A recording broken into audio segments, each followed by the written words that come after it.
जिस प्रदेश में गरीब, शोषित और वंचित वर्ग को एक गांव से दूसरे गांव जाने के लिए नाव का सहारा लेना पड़ता है, वहीं उसी देश प्रदेश का मुखिया कांवड़ियों पर हेलीकॉप्टर से फूल बरसाता है। सोचिए जरा, जिस धरती पर इंसान अब भी बुनियादी सुविधाओं के लिए तरस रहा हो, जहां पुल नहीं, सड़क नहीं, लेकिन दिखावे में हेलीकॉप्टर से फूलों की बारिश हो, क्या वह सच में विकास कहलाएगा? जब तक शासन का ध्यान शोषित वर्ग के आंसुओं की तरफ नहीं जाएगा, तब तक फूलों की नहीं, न्याय की बारिश जरूरी है। नमस्कार, मैं बबलू कुमार, आप देख रहे हैं भारत की बात। बहराइच में एक दर्दनाक नाव हादसा हुआ है, हम उसी सिलसिले में आपसे बात करते हैं। नदी में पलटी नाव, कई लोग लापता। उत्तर प्रदेश के बहराइच जिले के सुचौली थाना क्षेत्र में गुजर रही कौड़ियाल नदी में बुधवार की देर रात एक नाव पलट गई। अभी तक 14 लोग सुरक्षित निकल आए हैं, वहीं 8 लोग नदी में लापता हो गए हैं। नेपाल सीमा से सटे भारत का आखिरी गांव भरथापुर के ग्रामीण थे। सवार यह तस्वीरें बहराइच जिले के कौड़ियाल नदी की हैं, जहां रोजाना ग्रामीण नाव के सहारे नदी पार करके खेत या बाजार जाते आते हैं, लेकिन बुधवार की सुबह यह सफ़र उनकी ज़िंदगी का आखिरी सफ़र बन गया। बताया जा रहा है कि नाव में क्षमता से ज़्यादा लोग सवार थे। करीब 30 लोग नाव पर चढ़े थे। मध्य में पहुंचते ही नाव का संतुलन बिगड़ जाता है और देखते ही देखते नाव पलट गई। लोग नदी में गिरकर तड़पने लगे, कुछ तैरकर किनारे पहुंच गए, लेकिन कई लोग नदी की तेज धारा में बह गए। घटना की जानकारी मिलते ही स्थानीय लोग मौके पर पहुंचे और बचाव अभियान शुरू किया। बाद में पुलिस और प्रशासनिक अमला भी पहुंच गया। एसडीआरएफ और एनडीआरएफ की टीमें गोताखोरों के साथ तलाश में जुट गईं। बहराइच की यह नाव दुर्घटना सिर्फ एक हादसा ही नहीं, बल्कि उन सैकड़ों लोगों की मजबूरी की तस्वीर है जो रोज अपनी जान दांव पर लगाकर नदी पार करते हैं। फिलहाल प्रशासन राहत बचाव में जुटा है। ग्रामीणों का कहना है कि नदी पर पुल न होने की वजह से लोग रोजाना इसी तरह नाव से यात्रा करते हैं। बरसात और बाढ़ के दिनों में यह सफ़र जानलेवा साबित होता है। सालों से पुल की मांग की जा रही है, लेकिन हर बार सिर्फ आश्वासन मिलता है। क्या नाम है आपका? मेरा नाम लक्ष्मी नारायण मौर्य है। कहाँ गए थे और क्या घटना हो गई? सर, हम गए थे बच्चों को छोड़ने के लिए उनके नानी नाना के यहाँ डंडूरी। वापसी में हो रहे थे तो जो नाव चालक है मेहलाल, उसके पास मैंने फ़ोन किया कि हम भी निकल चलेंगे। तो कहा, बोला 6 आदमी है, चले आओ, निकल चलेंगे साथ में। तो उधर से जब वापसी हुए तो कुछ मेहमान जो थे दूज लेके, भैया दूज लेकर गए थे, वो रास्ते मिल गए। तो कहा, ये भी लो, चले चलेंगे। तो उनको रास्ते में बैठा के लेके आए। उस पार रेता जो देख रहे हैं आप, उस पर 6 लोगों को उतार दिया गया कि जैसे नाव में सामान भी है, आप लोग उतर लीजिए, बाद में आपको उतार लेंगे। और अंधेरा 6 बजे का टाइम था और उसमें 4 लोग खेने वाले थे। तो हम लोग सोचे कि जल्दी जल्दी करो, खेने न पेड़ा जाएगा। और धारा इतनी तेज थी कि नाव ले जाकर धारे में लग गई, क्योंकि हाथ से खेना है, कोई स्टीमर तो है नहीं सर जी। कितने लोग थे नाव पे? हम लोग 16 आदमी थे, 16 लोग, जिसमें 6 बच्चे थे, 4 जेंट्स थे और महिलाएं थी। इसमें बता रहे हैं कि 22 लोग थे। 22 टोटल, तो 22 थे हम। अच्छा, टोटल। तो 6 लोगों को उस पार जो रेता देख रहे हैं, वो उन्होंने उतार दिया गया। हमसे कहने उतर लो, तो हम लाओ। हमें बाइक नदी में चली गई। अच्छा। हाँ, सारा सामान नदी में चला गया। आप कैसे बचे? हम तैर कर कैसे निकल पाए नदी में। काम नहीं होता, लेकिन सवाल यह है कि आखिर कब तक ऐसे हादसों की कीमत आम जनता अपनी जान देकर चुकाती रहेगी? सवाल यह भी है, आखिर कब तक लोग अपनी जिंदगी को जोखिम में डालकर नाव के सहारे एक गांव से दूसरे गांव जाते आते रहेंगे? सवाल यह भी है, क्या प्रदेश व भारत के आखिरी छोर पर बसे उन लोगों की कोई सुनने वाला नहीं है?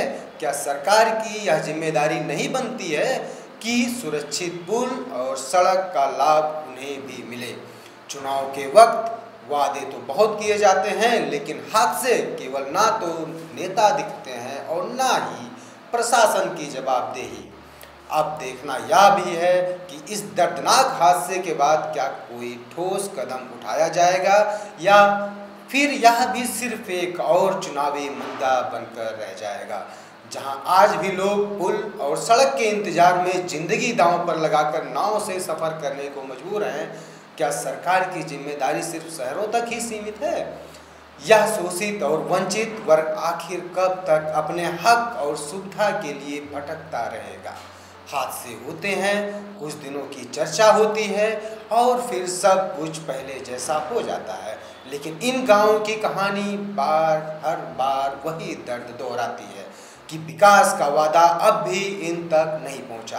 हादसे होते हैं, शोर मचता है और फिर सब कुछ पहले जैसा हो जाता है, लेकिन विकास की नाव अब भी इन गाँवों तक नहीं पहुंची है। पुलिस अधीक्षक एसपी रामनयन सिंह ने देर रात पत्रकारों से बताया कि सुजौली थाना क्षेत्र के भरथापुर गांव जंगल में स्थित जनपद का व प्रदेश का या देश का आखिरी गांव है। उन्होंने बताया कि गांव के कुछ लोग नाव पर सवार होकर पड़ोसी जिला लखीमपुर खीरी के खैरटिया बाजार से खरीदारी करके गांव वापस लौट रहे थे, तब यह हादसा हुआ।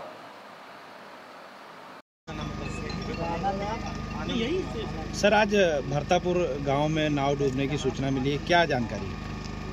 आज भरथापुर के जो हमारे जनपद का लास्ट गांव है और ये जंगल का गांव है, यहाँ से खैरतिया बाज़ार जो कि लखीमपुर खीरी में पड़ता है, तो वहाँ लोग बाज़ार करने के लिए ग्रामवासी अपने नाव से गए हुए थे। वापसी में जब ये गांव के नज़दीक पहुँचे तो लगभग नदी के किनारे थोड़ी दूर पर इनका नाव एक लकड़ी से वहाँ टकरा गया, इसकी वजह से असंतुलन हुआ और नाव जो है उसमें डूब गई, पलट गई।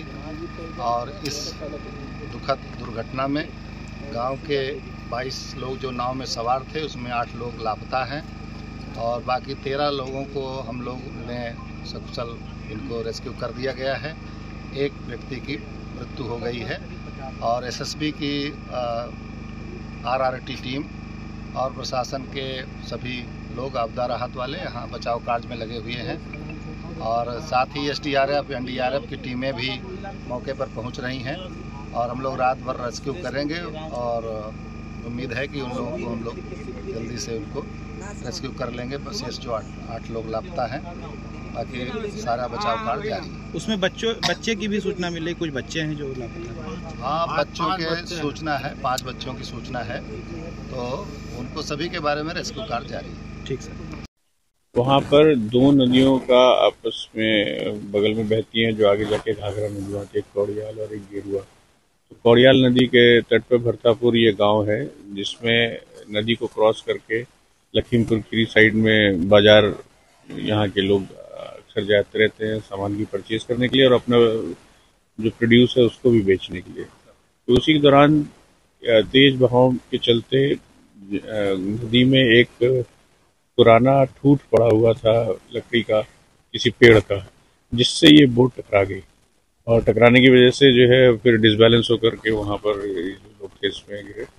अच्छी बात ये रही कि उसी समय अच्छा रेस्क्यू वगैरह लोकल लोगों ने किया, जिससे 13 लोगों को सकुशल उस समय निकाल लिया गया और लेकिन एक महिला की मृत्यु हो गई है और बाकी लेकिन 8 अभी लोग जो है गायब हैं, मिले नहीं हैं, जिनकी तलाश जारी है। हमारे पास एनडीआरएफ, एसडीआरएफ और लोकल टीमें, प्रशासन, पुलिस लगातार यहाँ पर मौजूद हैं और हम लोग कोशिश कर रहे हैं कि जैसे ही जो है हमको पहली अपॉर्चुनिटी मिलती है, क्योंकि पूरा वाइल्ड एरिया है और अंधेरा है, तो जैसी पहली अपॉर्चुनिटी मिलती है तो हम लोग रेस्क्यू ऑपरेशन को दोबारा जो है रिज्यूम कर सकें और बाकी लोगों की तलाश कर सकें। अभी हम लोग गांव गए थे, वहाँ पे पीड़ित परिवारों से मिले, प्रशासन और पुलिस की टीमों के द्वारा संयुक्त रूप से उनसे बातचीत की गई और उनको हर संभव सहायता का आश्वासन भी दिया गया है और अभी जो है जैसी जो है थोड़ी देर में भी सुबह हो जाएगी तो फिर से अपने हम लोग ऑपरेशन को रिज्यूम। ऐसे ही तमाम खबरों के लिए जुड़े रहें हमारे साथ, देखते रहें भारत की बात। नमस्कार। तो अपने एवं अपने परिवार के बेहतर स्वास्थ्य के लिए परम मल्टी स्पेशलिटी हॉस्पिटल आइए, क्योंकि आपका जीवन अनमोल है। परम मल्टी स्पेशलिटी हॉस्पिटल, विजयंत खंड, गोमती नगर, लखनऊ।